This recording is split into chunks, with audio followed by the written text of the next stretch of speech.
ক্যাম্পাসটা দেখে আমার কাছে যখন আমি ইন হই, যে একটা মনোরম একটা পরিবেশ আছে, গাছপালা, একটা প্রাকৃতিক একটা ন্যাচারাল মধ্যে আপনারা বা পড়াশোনা করতেছেন, যেটা কিন্তু ঢাকাতে সম্ভব না।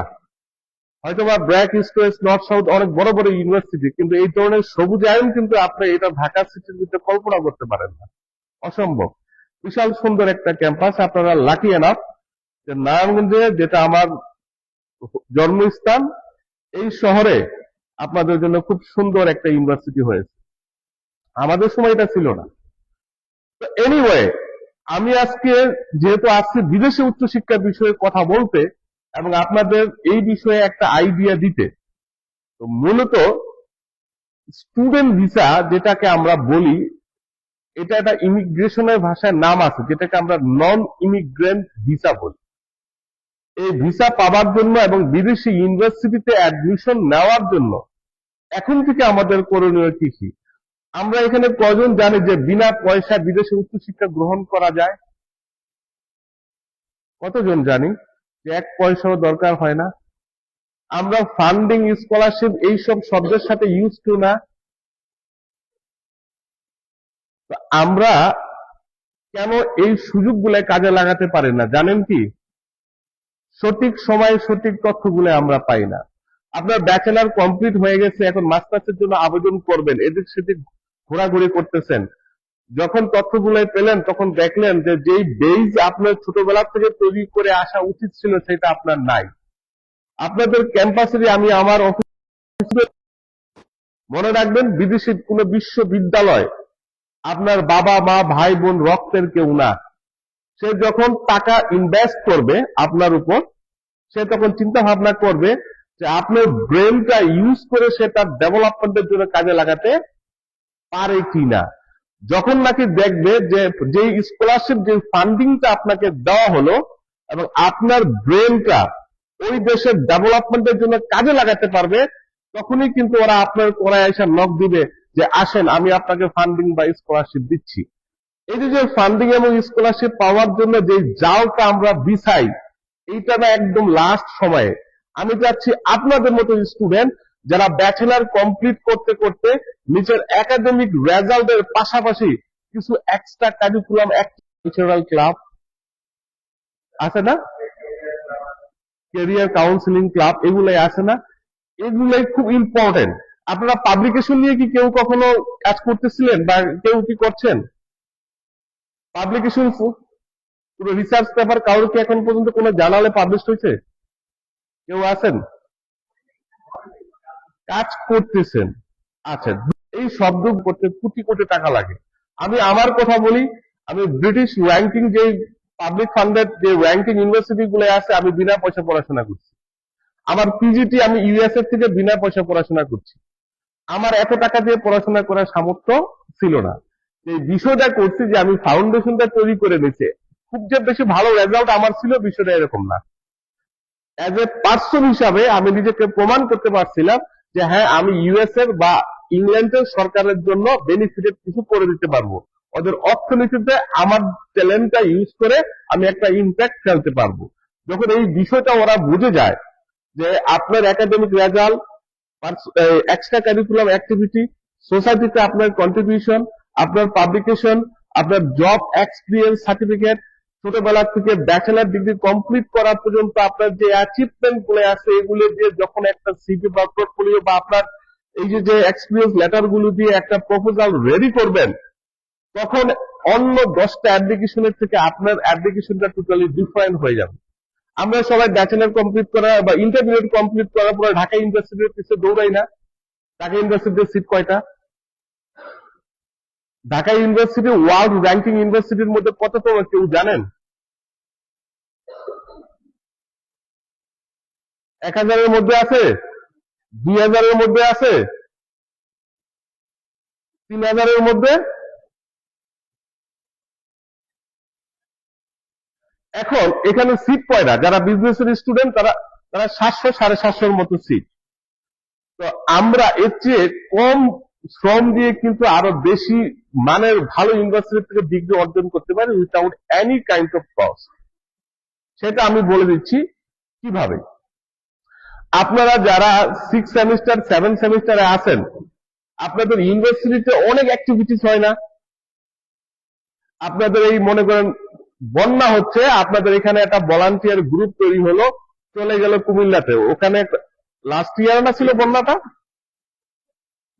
বন্যার থেকে মাঝে আপনি সহযোগিতা করতেছেন, আপনার হাতে পয়সা নাই, ভলান্টিয়ারি কাজ করতেছেন, এইখানে কোন অর্গানাইজেশনের সাথে কোন লোকাল না বিদেশি যে অর্গানাইজেশন গুলো আছে, যেরকম UK8, US8, British red cross, red crescent, তারপরে হচ্ছে আরো মানে বিভিন্ন কি বলে রোটারি ক্লাব, লায়ন্স ক্লাব, যে ইন্টারন্যাশনাল যে ভলান্টারি সংগঠন গুলো আছে, এখান থেকে কাজ করে যদি একটা সার্টিফিকেট পান, এই সার্টিফিকেট বিক্রি করে দিয়ে আপনি যে বেনিফিটটা পাবেন, এটা আপনার মোর দেন আপনার ইমাজিনেশন।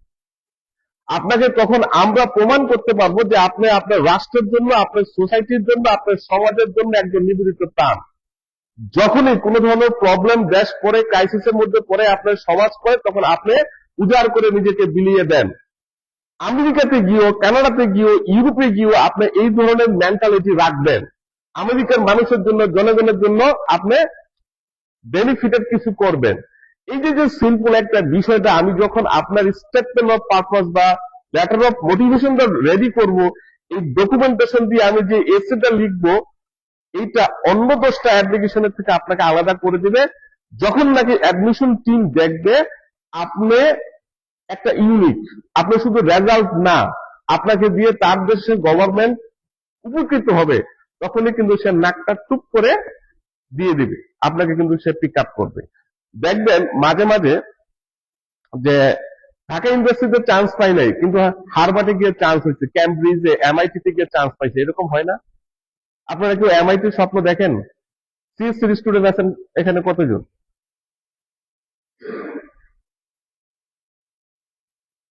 আচ্ছা, গুড।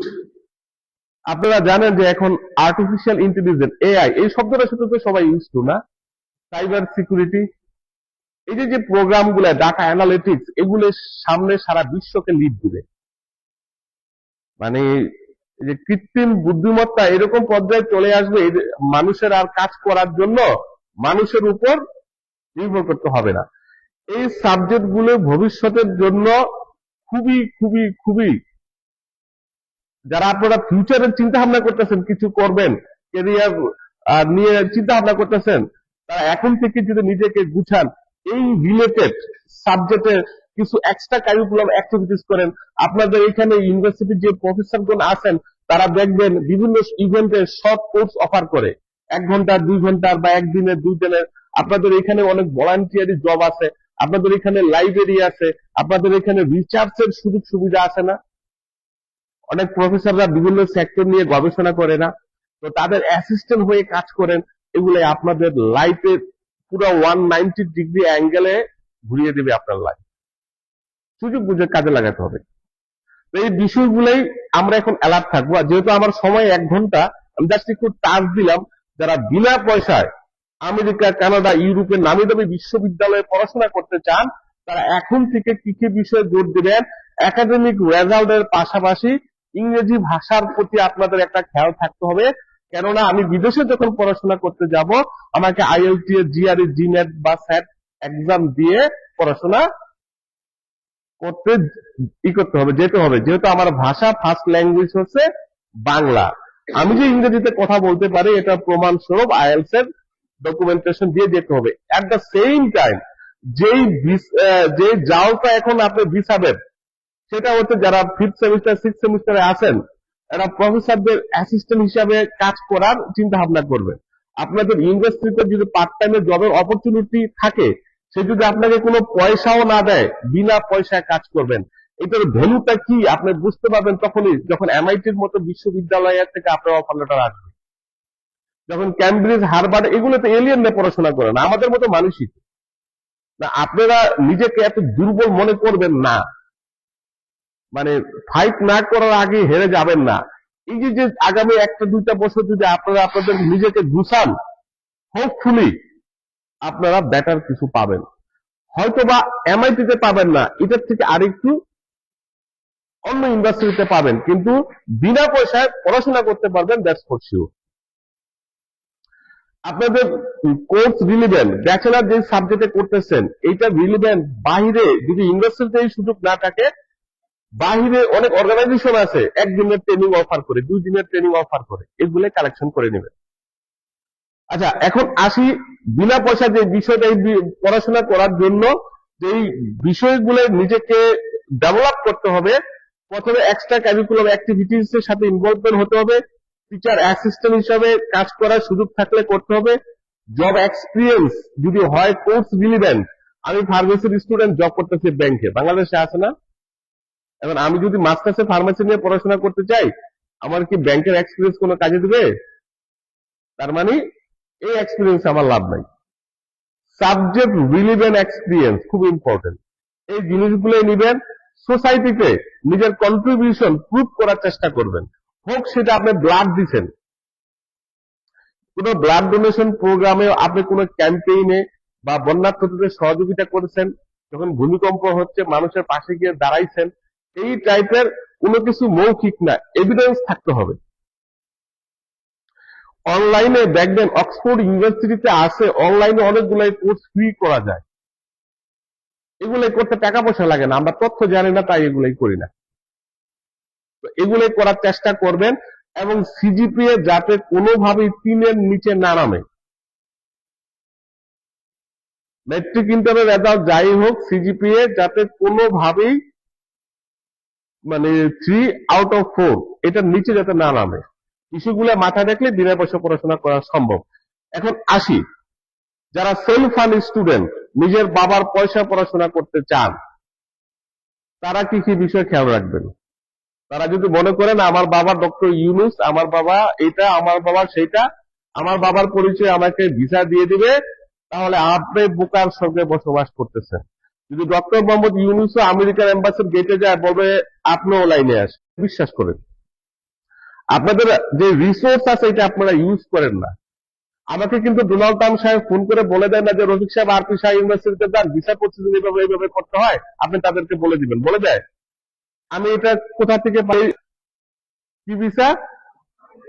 এটা মানেটা হচ্ছে ইমিগ্রেন্ট না, আপনার উদ্দেশ্য হচ্ছে আমেরিকাতে যাবেন বা কানাডাতে যাবেন বা ইউরোপে যাবেন, ওখানে গিয়ে পড়াশোনা করবেন। আপনার বাবা মা আপনাকে আমেরিকা, কানাডা, অস্ট্রেলিয়ার মাটিতে পড়াশোনা করার মতো অর্থনৈতিক সামর্থ্য রাখে, এবং পড়াশোনা শেষ করে আপনি বাংলাদেশের মাটিতে আবার ফেরত আসবেন। একদম সিম্পল বিষয়গুলাই ইউএস এম্বাসিতে বলেন বা ইউরোপিয়ান এম্বাসিতে বলেন, আপনাকে প্রমাণ করতে হবে, এবং প্রমাণ করতে পারলেই ভিসা। এটার অনেকগুলাই সেগমেন্ট আছে। প্রথমে একজন ভিসা অফিসার, ভিসা অফিসাররা কি বোকা হয়? ডিপ্লোমেট কারা জানেন? কারা হয়? যারা আপনার আর আমার মতো ব্রেন নিয়ে সারাদিন ফুটবল খেলতে পারে, তাই না? তারাই হচ্ছে ডিপ্লোমেট। তারা বোকা শোকার ভান করে, কিন্তু যে আপনার কল্পনার বাইরে তারা আপনাকে নিয়ে কি চিন্তা ভাবনা করতেছে। ডিপ্লোমেটদের সাথে যখন আপনি কাজ করবেন, ব্রেনের মধ্যে রাখতে হবে আমি এমন এক ব্যক্তির সাথে কাজ করতেছি, সে অলরেডি আমার সম্বন্ধে স্টাডি করা শেষ। যখন একজন ভিসা অফিসার, যেরকম আমেরিকার এম্বাসির কথাই বলি, এখানে যখন একজন ভিসা অফিসার আসে, জয়েন করে, মানে ভিসা অফিসার হিসাবে বাংলাদেশে কাজ করার আগে তাকে ট্রেন আপ করানো হয় যে বাংলাদেশের নীলক্ষেত নামক একটা জায়গা আছে, এখানে ফেক ডকুমেন্টেশন টাকা 200 টাকা দিলে কিনতে পাওয়া যায়। জানে না? জানে। আমরা এইসব বিষয়ে কিন্তু খুব এক্সপার্ট, জেনে বুঝেই কিন্তু বাংলাদেশে আসে এবং আপনাদেরকে ওইভাবে ট্রিট করে। কেন আমাদের ভিসা দেয় না জানেন? কারণ আপনার আগে বাঙালি এমন কর্ম ঘটাইছে, 2 নম্বর কাগজপত্র দিছে, ফেক ব্যাংক স্টেটমেন্ট দিছে, সার্টিফিকেট নীলক্ষেতের থেকে বানাইছে, এগুলো পাইতে পাইতে পাইতে পাইতে এখন যারা আপনারা 2-4 জন ভালো আছেন তাদেরকেও ফেক মনে করতেছে, যে এরাও মনে হয় নীলক্ষেতের থেকে সার্টিফিকেট বানায় নিয়ে আসছে। হয়তো আপনি করতেছেন না, আপনার আর 10টা ভাই করতেছে। এই যে এই কাজগুলো করে করে ওদের ট্রাস্টকে আমরা এতবার হিট করছি, এখন আমাদের ওরা বিশ্বাসই করে না যে আমি একজন জেনুইন এবং ভালো মানুষ, এবং আমার সার্টিফিকেট গুলো 100% ঠিক আছে। প্রি ডিটারমাইন্ড মোশন, পূর্বের থেকে একটা আইডিয়া নিয়ে আপনাকে রিজেকশন করে দেয়, ইভেন আপনার ফাইলটা খুলে দেখবে না। তো বিষয়টা হচ্ছে এই জিনিসগুলাই হচ্ছে আমাদের কারণে, আমরা ওদেরকে কখনো এই বিষয়ে ব্লেম দেই না। বি কেয়ারফুল যখন নাকি অ্যাম্বাসিতে যাবেন। আপনার এটা মনে করার কারণ নাই যে ও আমার সম্বন্ধে জানে না, কিন্তু দেখে বুঝবেন না। যখন আপনি এম্বাসি গেট দিয়ে ভিসা অফিসারের সামনে যাবেন, দূর থেকে ভিসা অফিসার আপনাকে অ্যাপ্রোচ করবে, hello young man, how are you doing today. আপনার খুশিতে উতলা হওয়ার কোনো কারণ নাই যে ভিসা অফিসার মনে হয় রাজি খুশি আছে, আমাকে ভিসা দিয়ে দিবে। ফাজিল বুঝেন, ফাজিল। আমেরিকান বা ইউরোপিয়ান এম্বাসি গুলো অনেকগুলো ফাজিল একত্র করলে একটা ডিপ্লোমেট পয়দা হয়। তো ওদেরকে আপনি উল্টা পাল্টা বুঝ দিয়ে ভিসা নিয়ে আসবেন, এটা কখনো কেউ ভাববেন না। এম্বাসিতে যাওয়ার আগে ভিসা অফিসারের হাতে যখন আপনি পড়বেন, ভিসা অফিসার আপনাকে নিয়ে কি চিন্তা ভাবনা করতে পারে এবং আপনার উইক পয়েন্ট গুলো কি কি, এবং এই উইক পয়েন্টের সপক্ষে আপনার এভিডেন্স কি কি আপনি দিচ্ছেন, এই বিষয়ে যদি পূর্বের থেকে আইডিয়া না রাখেন, আপনি রিজেকশন খাবেন, দ্যাটস ফর শিওর। তো যে বিষয়টা নিয়ে আলোচনা করতেছিলাম, স্টুডেন্ট ভিসার ক্ষেত্রে আপনি যে ভিসা ক্যাটাগরিতে অ্যাপ্লাই করবেন, যেটাকে আমরা স্টুডেন্ট ভিসা বলি, এটা হচ্ছে একটা নন ইমিগ্রেন্ট ভিসা। এবং এই নন ইমিগ্রেন্ট ভিসার ক্ষেত্রে আপনাকে ভিসা অফিসারের নিকট প্রমাণ করতে হবে যে আপনার উদ্দেশ্য আমেরিকা, কানাডা বা অস্ট্রেলিয়াতে গিয়ে শুধু পড়াশোনা করা, এবং আপনার বাবা মা আপনাকে আমেরিকার মাটিতে বা কানাডার মাটিতে বা অস্ট্রেলিয়ার মাটিতে পড়াশোনা করার জন্য আর্থিক সক্ষমতা রাখে, এবং পড়াশোনা শেষ করে আপনি বাংলাদেশের মাটিতে ফেরত আসবেন। তিনটা মূল ফ্যাক্ট কি কি? প্রথমে পারপাস অফ ভিজিট, যেটা আমরা ভ্রমণের উদ্দেশ্য বলি। আপনি যে আমেরিকাতে গিয়ে পড়াশোনা করবেন বা ইংল্যান্ডে গিয়ে পড়াশোনা করবেন, এটা যতই মুগ্ধা বলেন না কেন ওকে বিশ্বাস করতে পারবেন? কারণ আপনার আগে স্টুডেন্ট ভিসার নাম করে ওখানে গিয়ে পড়াশোনা করে না এমন বাঙালি আছে না? এটা কি ভিসা অফিসার জানে না? ওখানে স্টুডেন্ট ভিসাতে গিয়ে পলিটিক্যাল অ্যাসাইলাম করতে আসে না? জীবনে ইউনিভার্সিটির রংটা কিরকম সেটাও দেখে না, ওখান থেকে ভাগছে, আসে না? তার মানে এই কথা বললে সে আমাকে পীরসাপ মনে করে আমার কথা বিশ্বাস করবে, এটা ভাবার কোনো কারণ নাই। আমি যখন আরপি শাহ ইউনিভার্সিটিতে আসছি, তখন আপনাদের সম্বন্ধে আমি স্টাডি করছি না? অবশ্যই করছি। তো ভিসা অফিসাররা যখন আপনার বিষয়ে ডিসিশন দিবে, আপনাকে নিয়ে অলরেডি একটা স্টাডি করেই সে আসছে। তো আপনি যখন প্রমাণ করতে যাবেন পারপাস অফ ভিজিট, আমার ভ্রমণের উদ্দেশ্য আমেরিকাতে গিয়ে শুধু পড়াশোনা করা, আমি পড়াশোনার নাম করে ভাগ্যা যাইবো না, আমি পড়াশোনার নাম করে কোন ক্রিমিনাল অ্যাক্টিভিটির সাথে জড়াবো না, আমি পড়াশোনার নাম করে ইউনিভার্সিটি বাদ দিয়ে শুধু কাজকর্ম করে বাংলাদেশে টাকা পয়সা পাঠাবো না, এই বিষয়টা প্রমাণ করতে পারেন কিভাবে? আমি প্রথমেই বলছিলাম, আপনারা এটা কোট করেন, সেটা হচ্ছে যে একজন ভিসা অফিসার একটা ইন্টারন্যাশনাল লেভেলের বাটপার, যে আপনারা আমার মতো ব্রেন নিয়ে প্রত্যেক সেকেন্ডে সেকেন্ডে ফুটবল খেলে, তো তাকে ফাঁকি দিতে পারাটা এটা অলমোস্ট অসম্ভব একটা বিষয়। এই যে আমি আপনাদেরকে অ্যালার্ট করে দিলাম, এই বিষয়টা মাথার মধ্যে রাখবেন, যে আল্লাহর নাম নিয়ে দিয়ে দিলাম ইনশাল্লাহ ভিসা হয়ে যাবে, এই দিনটা কিন্তু এখন আর নাই। এখন চুরি করার মতো যেই ধরনের ট্যালেন্টেড মানুষ দরকার, এই ট্যালেন্টেড মানুষ বাংলাদেশে খুব কম আছে, অ্যাটলিস্ট আমেরিকান গভর্নমেন্টের সাথে। তো পারপাস অফ ভিজিট, যেরকম আপনারা এখানে আসেন, আপনারা যদি কেউ পরিচয় দেন আমি ঢাকা বিশ্ববিদ্যালয়ের ছাত্র, আমার ব্রেনের মধ্যে কি আসবে? কি আসবে? নিশ্চয়ই আপনি একজন ভালো স্টুডেন্ট। ভালো স্টুডেন্ট না হলে কখনো ঢাকা ইউনিভার্সিটিতে চান্স পাইতেন না। বিষয়টা স্বাভাবিক না? কারণ আপনি যদি বলেন আমি একজন ন্যাশনাল ইউনিভার্সিটির স্টুডেন্ট, আমার ব্রেনের মধ্যে কি আসবে? ভালো হইতে পারেন, খারাপও হইতে পারেন, আপনাকে নিয়ে আমার গবেষণা করার প্রয়োজন আছে। আর যেই বেটা ঢাকা ইউনিভার্সিটির, বলবো যে না, এ অলরেডি অনেক বড় বড় পুলসিরাত পার হয়ে এই পর্যন্ত চলে আসছে, অনেক বড় বড় এক্সাম দিছে, তার মানে একে নিয়ে আমার তেমন, এই যে ভালো স্টুডেন্ট, একে নিয়ে তেমন আমার আর স্টাডি করার কিছু নাই। আর ন্যাশনাল ইউনিভার্সিটি হইলে ভালো হইতে পারে, খারাপ হইতে পারে।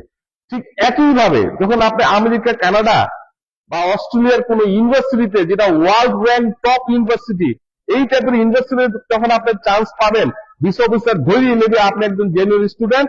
আপনার ডকুমেন্টেশন যদি সঠিক না থাকতো, আপনার যদি academic result, extra curriculum activities না থাকতো, তাহলে কখনোই ওই টপ র্যাঙ্ক ইউনিভার্সিটিতে চান্স পাইতেন না। যখন ঠাস করে অফার লেটারটা তার ডেস্কের মধ্যে ফালাবেন, সে অটোমেটিক্যালি আপনাকে একটা ওয়েট দিয়ে ফেলবে, নিশ্চয়ই আপনি একটা ভালো স্টুডেন্ট। আর আমরা কি করি জানেন? আমাদেরকে ওরা কেন ভিসা দেবে? আমরা খুঁজি সস্তায় কোন ইউনিভার্সিটি আছে, তাই না? 200 টাকা সাইপুটসের কোর্স কোন ইউনিভার্সিটি করায় সেটা খুঁজি না? তো আমাদের ভিসা হওয়ার সম্ভাবনা আছে। আমি যদি আরপি সাহেব থেকে পাশ করে মুন্সিগঞ্জে অতবার গিয়ে গিয়ে একটা স্কুলে ভর্তি হই, এটা কি আমার সাথে কেরিয়ারের সাথে যায়? যায়? যায় না। সন্দেহ করবে না যে এই ছেলেটা এই মেয়েটা এত এক ভালো একাডেমিক রেজাল্ট নিয়ে কেন ওই ভাঙ্গাচুরা স্কুলে গেল? নিশ্চয়ই ওর উদ্দেশ্য সামথিং এলস। এই বিষয়টা বোঝার জন্য ও 2 মিনিটের বেশি, 1 সেকেন্ডের বেশি 2 সেকেন্ড চিন্তা ভাবনা করে না।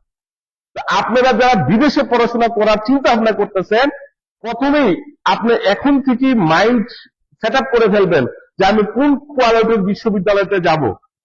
আপনার যদি ইউনিভার্সিটিটা ভালো হয়, ওয়ার্ল্ড টপ র্যাঙ্ক ইউনিভার্সিটি না হোক, public funded government research university হয়, বিশ অফিসার ধরে নেবে, নিশ্চয়ই আপনি একজন ভালো স্টুডেন্ট, আপনার একাডেমিক রেকর্ড ভালো, আপনার ইংরেজি ভাষার দক্ষতার সার্টিফিকেট আছে বিধায় আপনি ওই টপ র্যাঙ্ক ইউনিভার্সিটিতে চান্স পাইছেন। বিশ অফিসার আর আপনাকে দিয়ে তেমন কোনো কনসার্নের কোনো বিষয় থাকবে না। আপনার যে পরের সেগমেন্ট ওগুলাই পার হতে খুবই সহজ হয়ে যাবে। যখন নাকি visa officer purpose of visit, যেটাকে আমরা ভ্রমণের উদ্দেশ্য বলি, সে বিশ্বাস করবে যে না আপনার কথাগুলো 100% ট্রু, এবং আপনি আমেরিকা বা অস্ট্রেলিয়া বা কানাডার মাটিতে গিয়ে 100% পড়াশোনা করবেন, এখানে তার কোনো আর মানে কনসার্ন নাই, কোনো কনফিউশন নাই, সে তখন দ্বিতীয় সেগমেন্টে চলে যাবে। দ্বিতীয় সেগমেন্টটা কি? যে আপনার বাবা মা আপনাকে অস্ট্রেলিয়া, আমেরিকা, কানাডার মাটিতে পড়াশোনা করার জন্য অর্থনৈতিক সক্ষমতা রাখে কিনা, সেটা প্রমাণ করবে কিভাবে? Bank statement. আপনারা কি এনজয় করতেছেন? ওকে, এই ব্যাংক স্টেটমেন্ট করতে হবে, দেখাতে হবে কার? সেটা বাবা মা হইলে ভালো হয়। কারণ আপনার বাবা মা যাতে আপনাকে অস্ট্রেলিয়ার মাটিতে পড়াশোনা করাইতে পারবে তার প্রমাণ কি? আপনার বাবার পয়সা আছে না নাই এটা তারা যাচাই বাছাই করবে। এই ব্যাংক স্টেটমেন্ট দেখাতে হবে কত টাকা, যে আপনার টিউশন ফি এবং অ্যাকোমোডেশন এই দুইটা যোগ করে যেই টাকাটা হয় তার সম পরিমাণের টাকা আপনাকে ব্যাংক স্টেটমেন্ট হিসাবে দেখাতে হবে, যাতে করে ভিসা অফিসাররা বিশ্বাস করে যে হ্যাঁ অস্ট্রেলিয়াতে গিয়ে আপনি কাজ করবেন না, কেননা আপনার বাবা অলরেডি আপনার জন্য এনাফ পরিমাণ টাকা তার অ্যাকাউন্টে রেখে দিচ্ছে, এই টাকা দিয়ে আপনি অস্ট্রেলিয়া, কানাডা, আমেরিকাতে গিয়ে পড়াশোনা করবেন, আপনার অন্য কোনো কাজ করার কোনো প্রয়োজন পড়বে না। অঙ্কগুলাই সহজ না? বুঝতেছেন? যদি ভিসা অফিসারকে প্রথমে বিশ্বাস করাইলেন আপনার উদ্দেশ্য, সেই উদ্দেশ্যটা হচ্ছে আপনি আসলে পড়াশোনা করতে যাবেন এবং ভিসা অফিসার এই কোশ্চেনের অ্যান্সারে ওকে আছে, রাজি আছে। দ্বিতীয় কোশ্চেনটা ছিল যে আপনার বাবা মা আপনাকে বিদেশের মাটিতে পড়াশোনা করার জন্য অর্থনৈতিক সক্ষমতা রাখে কিনা। ভিসা অফিসারকে আপনি ব্যাংক স্টেটমেন্ট এবং এটার সাথে bill bank, trade licence, tax, TIN certificate যা যা আছে সেগুলো দিয়ে দিলেন। ভিসা অফিসার এইটা নিয়ে কোনো কনসার্ন নাই। ভিসা অফিসার তার পরবর্তীতে দেখে যে ইমিগ্রেশনের ভাষায় তার নাম হচ্ছে কান্ট্রি টাইজ বা ফ্যামিলি টাইজ। আপনার দেশের সাথে আপনার সুসম্পর্ক আছে কিনা, আপনার ফ্যামিলির সাথে আপনার পারিবারিক যে বন্ধনটা কতটুকু স্ট্রং, যেটার কারণে আপনি বাংলাদেশে ফেরত আসবেন। যদিও আপনি আমেরিকাতে গিয়ে থাইকা যান, দ্যাটস আ ডিফারেন্ট কেস, ওখানে গিয়ে সিটিজেনশিপ নেন, কাজ করেন, গুগলে জব নেন, ইটস ফাইন। বাট ভিসা অফিসারকে কখনো কোশ্চিনকালে বুঝাতে পারবেন না যে আপনি পড়াশোনা করে বাংলাদেশে ফেরত আসবেন না। যেহেতু আপনার ভিসাটা আমি প্রথমে বলছি non immigrant visa, non immigrant ভিসার ক্ষেত্রে প্রমাণ করতে হবে পড়াশোনা শেষ করে আপনার বাংলাদেশে ভিসা ফেরত আসবেন, আপনি আমেরিকাতে সেটেল হবেন না, কানাডাতে সেটেল হবেন না। এই সেন্সে ভিসা অফিসারকে পটাইতে হবে যে বাংলাদেশে আপনার বাবা, আপনি একজন মাল্টি বিলিয়নিয়ার, আপনার বাবার হেলিকপ্টার আছে, জাহাজ আছে, আছে না কারো? কারো বাবার আছে? আচ্ছা, ভিসা অফিসার দেখলে যাতে বোঝে আপনার বাবার পয়সা আছে, আপনি 2000, 4000, $5000 জন্য আমেরিকাতে গিয়ে কাজ করবেন না, তার তো জমিদারি আপনার আরপি শাহ ইউনিভার্সিটিতে আছে। অবশ্যই আপনার বাবার সয় সম্পত্তি আপনার বাবা মাকে লোকার্পণ করার জন্য হইলেও আপনি বাংলাদেশে ফেরত আসবেন। আপনার ব্যাংক স্টেটমেন্টের সাথে সাথে আপনার অ্যাসেট, বাবার বিজনেস, আপনার ভাই বোনের ডিটেলস এগুলো দিতে হয়। এতে করে ভিসা অফিসার মনে করে যেহেতু ফ্যামিলির কেউই আপনার দেশের বাইরে না, আপনার ফ্যামিলি আপনার দেশে, আপনার বাবা ফিনান্সিয়ালি সলভেন্ট, আপনার এখানে বাড়ি, গাড়ি, অর্থ, ব্যবসা বাণিজ্য সবকিছুই আছে, যে $5000 জন্য ওখানে গিয়ে আপনি কাজ করবেন, তার চেয়ে বেশি ইনকাম এই দেশের মাটিতে আপনার আছে, তখনই ভিসা অফিসার আপনার ভিসা অ্যাপ্রুভ করবে। তো তিনটা মেইন জিনিস আপনারা কি বুঝতে পারছেন কেন, কি কারণে ভিসা অফিসাররা আমাদেরকে ভিসা দিবে, কেনই বা রিফিউজ করবে। এখন আপনার বাবা যদি ব্যাংকেরও মালিক হয় আর আপনি যদি প্রমাণ করতে ব্যর্থ হন যে আপনি পড়াশোনা শেষ করে বাংলাদেশে ফেরত আসবেন না, সেক্ষেত্রে কি আপনার ভিসা পাওয়ার কোনো সম্ভাবনা আছে? নাই। আপনার একাডেমিক রেজাল্ট কি তখন ফ্যাক্ট? ফ্যাক্ট না। প্রত্যেকটা জিনিস খুব ইম্পর্টেন্ট। এখন আপনার বাবা ব্যাংকের মালিক এবং আপনি পড়াশোনা শেষ করে বাংলাদেশে ফেরত আসবেন, কিন্তু ভিসা অফিসারের মনে মনে সন্দেহ যে আমেরিকাতে গিয়ে আপনি পড়াশোনা করবেন না, ওখানে গিয়ে ভাগ্যা যাইবেন, ভিসা হওয়ার সম্ভাবনা আছে? নাই। প্রত্যেকটা বিষয় খুব ইম্পর্টেন্ট। এই একটার সাথে আরেকটা রিলেভেন্ট করে ডকুমেন্টেশন প্রিপারেশন নিতে হবে। তাই ভাই বোনেরা যারা এখানে আছেন, যারা স্টুডেন্ট হিসেবে দেশের বাইরে পড়াশোনা করতে চান, নিজে নিজে অ্যাপ্লিকেশন করতে যদি না পারেন, এই বিষয়ে গবেষণা করবেন। অনেক আর্টিকেল আছে, আপনি যদি আমার ওয়েবসাইটে যান, আমার নিজের লেখা অনেকগুলো আর্টিকেল আছে, আপনারা এগুলো দেখে নিতে পারেন। নিজে নিজে কিভাবে কোনো এজেন্সি ছাড়া আবেদন করা যায়, কিভাবে ফান্ডিং পাওয়া যায়। আমার একটা ইউটিউব চ্যানেল আছে আইডিয়াল ওভারসিজ এডুকেশন নামে, এখানে আমি সেগমেন্ট করে আমার টিউটোরিয়াল গুলোতে বলে দিচ্ছি কিভাবে আপনি বিনা পয়সা পড়াশোনা করতে পারবেন। এই বিষয়গুলো দেখে নেবেন, আশা করি হেল্পফুল হবে। তো ভিসা রিজেকশন কেন হয় এবং ভিসা কেন দেয়, এই বিষয়টা কি আমরা বুঝতে পারছি? হুম, কিছুদিন আগে একটা নিউজ হয়েছিল না যে বাংলাদেশ সহ 75টা কান্ট্রির ইমিগ্রেশন ভিসা বন্ধ। BS 160 category B1 B2 tourist এবং ভিজিটর ভিসা, যেটাকে নন, এটাও one kind of non immigrant visa, বাংলাদেশিদের জন্য বন্ড আরোপ করছে। নিউজে পাইছেন না? তোলপার হয়েছে না? টকশোর টেবিল পুরা পুরাই ফেলাইছে না আলোচনা করে এক সপ্তাহ? কারণ কি এগুলাই? এটা যেদিকে ডোনাল্ড সাহেব দায়ী নাকি আমরা নিজেরা দায়ী? জানেন কি বিষয়গুলাই? দেখেন আমরা কত কিউট, আমরা বাংলাদেশে দেখাই আমার বাবার কোটি কোটি টাকা আছে, আমেরিকাতে গিয়ে আমরা গরিব হয়ে যাই, ওখানে গিয়ে পলিটিক্যাল অ্যাসাইলেন্ট মারি। পলিটিক্যাল অ্যাসাইলেন্ট কি জানেন? সরি, আমি মাঝে মাঝে আমার দাদার বাড়ি বিক্রমপুর তো লোকাল ভাষা চলে আসে, তো বলে ফেলছে যে পলিটিক্যাল অ্যাসাইলেন্ট হচ্ছে রাজনৈতিক আশ্রয়। আপনি করতেন, সাপোজ আপনি আওয়ামী লীগই করতেন, এখন আওয়ামী লীগের অবস্থা খুব খারাপ। এখন আপনি বলতেছেন আমেরিকার গভর্নমেন্টের কাছে যে যদিও আপনি এখানে জামাত শিবির করতেন, এটাকে ওরা দেখবে? দেখবে না। আপনি ওখানে ক্লেম করছেন আপনি আওয়ামী লীগ করেন, তো ওরা বাংলাদেশে আইসা দেখার কোনো সুযোগ নাই। আপনি নিউজ পেপারে এখানে সাংবাদিক আছে না, 200 টাকা দিলে একটা নিউজ করে দেয় না? এই যে নিউজ পেপারে যখন পেপার কাটিং ফাটিং দিয়ে প্রমাণ করার চেষ্টা করতেছেন আপনি আওয়ামী লীগ করতেন, বাংলাদেশে আসলে আপনার জীবন বিপন্ন। তারা তো হিউম্যান রাইটস এর কান্ট্রি, তারা মানবাধিকার নিয়ে তাদের সমস্ত খুবই স্ট্রং। যদিও সে এটা প্রমাণ করতে পারবে না আপনি মিথ্যা কথা বলতেছেন, সে এটা জানে, কিন্তু তারপরে সে আপনাকে আশ্রয় দিবে। একজন স্টুডেন্টের থেকে যে একজন আশ্রয় প্রার্থী, স্টেটলেস, যার এই মুহূর্তে তার রাষ্ট্রই তার বিপক্ষে, সেই ক্ষেত্রে ওরা আপনাকে ফার্স্ট প্রায়োরিটি দিবে। পারে না 5 স্টার হোটেলে নিয়ে রাখবে, আপনাকে 3 বেলা খাওয়াবে, থাকতে দিবে। তো বাঙালি এই সিস্টেমটাকে খুব মিস ইউজ করে। আবার এই যে B1 B2 টুরিস্ট ভিসার নাম করে যারা আমরা বিজনেস কনফারেন্সে যাই, যারা আমরা ঘোরাফেরা করতে যাই আমেরিকাতে, তারা বাংলাদেশে দেখায় আমাদের কোটি কোটি টাকা আছে, কিন্তু একবার আমেরিকাতে যাইতে পারলে বাংলাদেশে আসার নাম নেই না। তাদের বেলা কি করছে? সিকিউরিটি বন্ড, সর্বনিম্ন 5,000, সর্বোচ্চ $15,000। এইটা কেন? এইটার মূল হচ্ছে আমরা যাতে টুরিস্ট ভিসা নিয়ে ওখানে গিয়ে থেকে না যাই। এই যে 18 থেকে 20 লক্ষ টাকা আমরা সিকিউরিটি বন্ড ইউএস গভর্নমেন্টকে দিয়ে তারপরে আমেরিকাতে গেলাম, যাতে আমি ঘোরাফেরা করে এই টাকাটার মায়াও আমি আমার দেশে আবার ফেরত আসি, এই কারণে এই বন্ডটা ওরা জমা নিচ্ছে।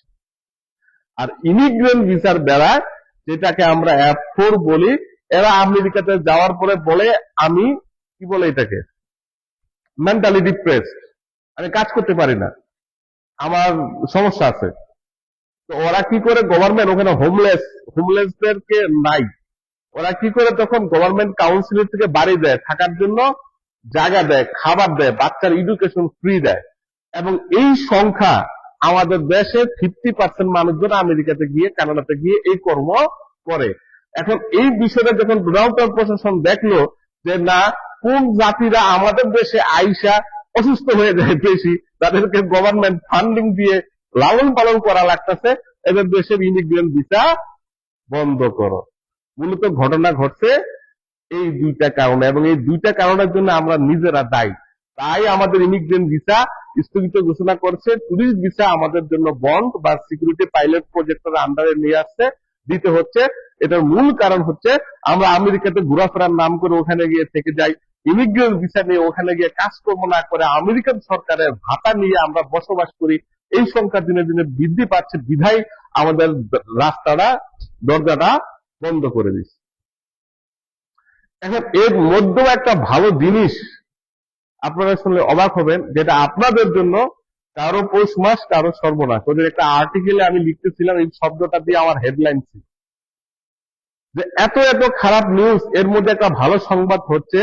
দেখেন, বাংলাদেশিদের জন্য আমেরিকার দরজা এক প্রকার বন্ধ, কিন্তু খোলা রাখতে শুধু স্টুডেন্ট, ডিএস 160 ক্যাটাগরি F1।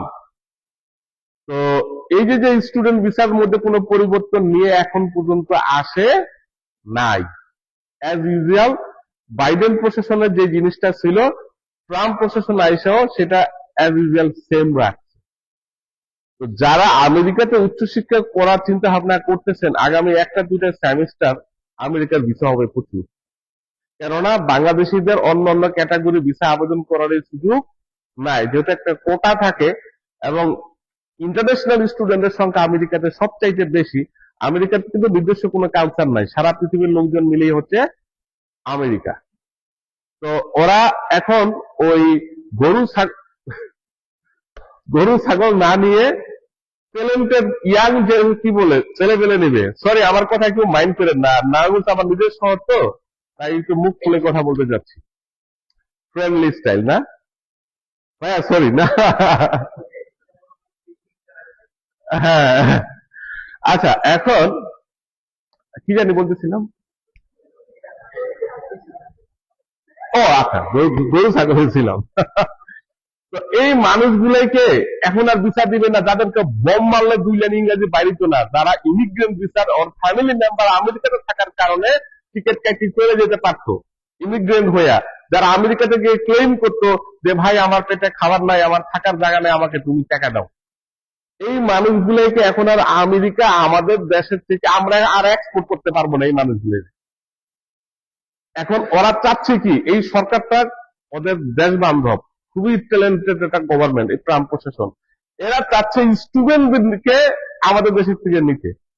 যদিও স্টুডেন্ট ভিসা সর্বকালের সর্বশ্রেষ্ঠ খারাপ পরিস্থিতি ছিল কিছুদিন আগেও, এই যে এই দুইটা ভিসা ক্যাটাগরি বন্ধ করার আগেও একটা টিয়া সবাইকে রিজেক্ট করতেছিল। তো এই অবস্থানের থেকে সরকার এখন ফেরত আসছে। সরকার বলতেছে যে যাদের কোনো ট্যালেন্ট নাই, যারা ওই দেশের বোঝা, এই বোঝা আমরা বহন করব না। দেখবেন আপনাদের মতো মানুষ নিয়ে, গ্রাজুয়েট মানুষ নিয়ে, ভালো ভালো স্টুডেন্ট নিয়ে ওখানে গিয়ে কাজ করাবে। কি কাজ জানেন? রেস্টুরেন্টে থালা বাসা ধরে অভিজ্ঞতা আছে কারো? হাইসেন না বুঝছেন? যারা দেশের বাইরে যাবেন মেন্টালি প্রিপেয়ার্ড হন। কি পারবেন চ্যালেঞ্জ নিতে? অড জব করতে হবে, স্বপ্নসর মতো, স্বপ্ন সুপার শপের মতো গুলাইতে সেলসম্যানের কাজ করতে হবে, মার্কেটের সিকিউরিটি গার্ড কাজ করতে হবে। যার বাবার টাকা আছে, যে লালটুস পোলাপান, দ্যাটস আ ডিফারেন্ট কেস। যার বাবার পয়সা নাই, যারা আমরা মিডল ক্লাস ফ্যামিলি, আমাদেরকে কি করতে হবে, যে পরিশ্রম করে পড়াশোনা করতে হবে, ইউনিভার্সিটি টিউশন ফি দিতে হয়, আবার অড জব করার মন মানসিকতা থাকতে হবে। বিদেশ চ্যালেঞ্জিং।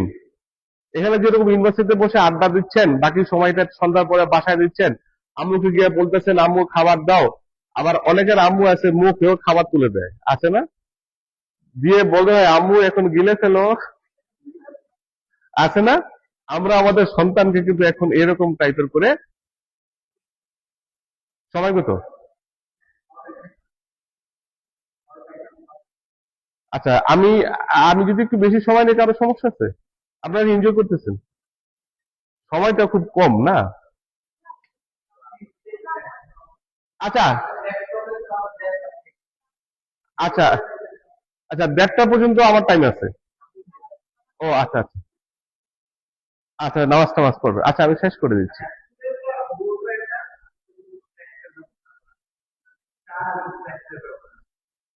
আচ্ছা আচ্ছা, আমি আমি আমি তাহলে, যদি সময় খুব কম, আমার আসলে কি ইমিগ্রেশন অনেক বিশাল একটা জিনিস। তো এটা 1 ঘন্টা ডিসকাশনে হয় না নরমালি। তারপরও আমাদের অফিস হচ্ছে নারায়ণগঞ্জে, আমার অফিস আছে। আমি বাসা যেতে নারায়ণগঞ্জ, দেখবেন আপনাদের হাতে আছে, লিফলেট আছে বা আমাদের ভিজিটিং কার্ড আছে। তারা যদি পার্সোনাল কোনো কোশ্চেন থাকে আমাদের অফিস ভিজিট করতে পারেন।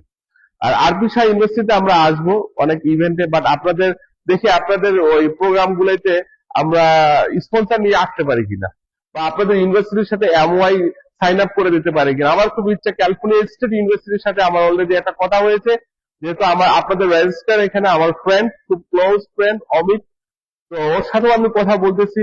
ক্যালিফোর্নিয়া স্টেট ইউনিভার্সিটির সাথে আপনাদের ইউনিভার্সিটিতে একটা এমওআই সাইন আপ করার চেষ্টা করতেছি।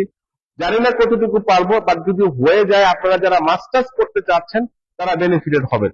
তাদের অ্যাডমিশন নিয়ে তেমন কোনো প্যারা পেতে হবে না, আশা করি না। ফান্ডিং স্কলারশিপের জন্য যারা চিন্তা ভাবনা করতেছেন নিজের বাবার পয়সা দিয়ে পড়াশোনা করবেন না, স্কলারশিপে পড়াশোনা করবেন, তারা নিজেকে এখন থেকে তৈরি করবেন।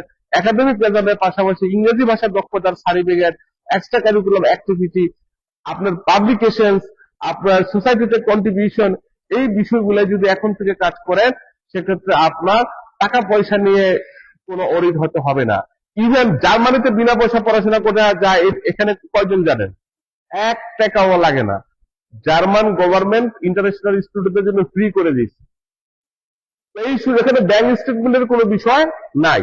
আপনার বাবা যদি ইভেন অনেক বড় বড় বাংলাদেশের নর্থ সাউথ ইউনিভার্সিটি থেকে মাস্টার্স করতে গেলে 8 থেকে 10 লক্ষ টাকা লাগে, ব্যাচেলার করতে গেলে 15 থেকে 20 লক্ষ টাকা লাগে। আপনি জার্মানের মতো কান্ট্রি থেকে বিনা পয়সা পড়াশোনা করতে পারেন যদি আপনার এখন থেকে নিজেকে ওইরকম ভাবে প্রস্তুত করতে পারেন, না? আচ্ছা, যেহেতু সময় কম, বাজে কয়টা এখন? 54 না, আমার 1টা পর্যন্ত টাইম আছে। আচ্ছা, কারো কোনো কোশ্চেন আছে বিদেশি উচ্চশিক্ষার বিষয়, ইমিগ্রেশন নিয়ে, ভর্তি ভিসা নিয়ে, ফান্ডিং নিয়ে, ব্যাংক স্টেটমেন্ট নিয়ে, বা অন্য কোনো ইস্যুজ নিয়ে? যারা যারা মাস্টার্সে মানে যেতে চাই ফান্ডিং নিয়ে, কারো কোনো আছে, প্রশ্ন আছে? কারো নাই? সবাই বিনা পয়সা পড়াশোনা করবো? হ্যাঁ, জি প্লিজ। ইয়েস, ইউরোপিয়ান আমাদের হচ্ছে, আমরা অনেকগুলো ইউনিভার্সিটির সাথে অ্যাফিলিয়েটেড। আচ্ছা, আমি আমি আমি নিজেও একজন ব্রিটিশ গ্রাজুয়েট। আমার স্টুডেন্ট লাইফটা ইংল্যান্ডের মাটিতেই কাটছে। আমার সাথে ইউরোপিয়ান ইউনিভার্সিটির সাথে খুব ভালো কানেকশন আছে। আমি খুব চেষ্টা করব, আমি মাত্র রিসেন্টলি, আসলে বেশিরভাগ সময় দেশের বাইরে থাকা হয়, আপনাদের ইউনিভার্সিটিতে একটা ফেয়ার অ্যারেঞ্জ করতে আমি চেষ্টা করব। যদি রিপ্রেজেন্টেটিভ নিয়ে আসতে পারি আপনারা এটাতে বেনিফিটেড হবেন, ইউরোপিয়ান কান্ট্রি হোক অথবা কানাডা, আমেরিকা, অস্ট্রেলিয়া হোক। আমি আপনাদের এখানে যারা আছে ডিপার্টমেন্টে বা ইউনিভার্সিটির কর্তৃপক্ষ যারা আছে তারা যদি আমাকে অ্যালাউ করে আমি এই কাজটা করব। আপনি ইউনিভার্সিটির সাথে ডাইরেক্ট কানেক্টেড হতে পারবেন। আচ্ছা, আজান দিচ্ছে বলা হচ্ছে। আচ্ছা, কোশ্চেনটা কি ছিল আপনার? না, ইউকে, ইউরোপিয়ান আপনার Germany, Finland, Norway, England, Australia, New Zealand নিয়ে তো কাজ করি। অস্ট্রিয়া নিয়ে কাজ করি না। অস্ট্রিয়াতে বাংলাদেশে অ্যাম্বাসিটা নাই, এটার জন্য যেতে হবে ইন্ডিয়াতে। আর এখন বাংলাদেশের সাথে ইন্ডিয়ার সম্পর্কটা খুবই টম এন্ড জেরির মতো, না? ভিসা দিচ্ছেন এখন ইন্ডিয়া? না, অবশ্যই বোকামি না।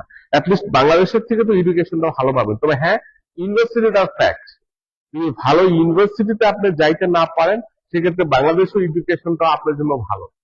অবশ্যই public funded government university choice করবে, যে ইউনিভার্সিটিটা গভর্নমেন্ট চালায়। আর কেউ কোনো কোশ্চেন? আচ্ছা, আপনার নারায়ণগঞ্জের না সবাই? নারায়ণগঞ্জের বাইরে কেউ আছেন? মুন্সিগঞ্জ আমার দাদার বাড়ি, মুন্সিগঞ্জ। বাহ, আপনারা লাকি না।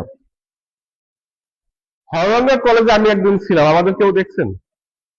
হরঙ্গা কলেজ তো, ওখানে এরকম এসি ছিল না, বুঝছেন, ফ্যান চলে কোন রকম।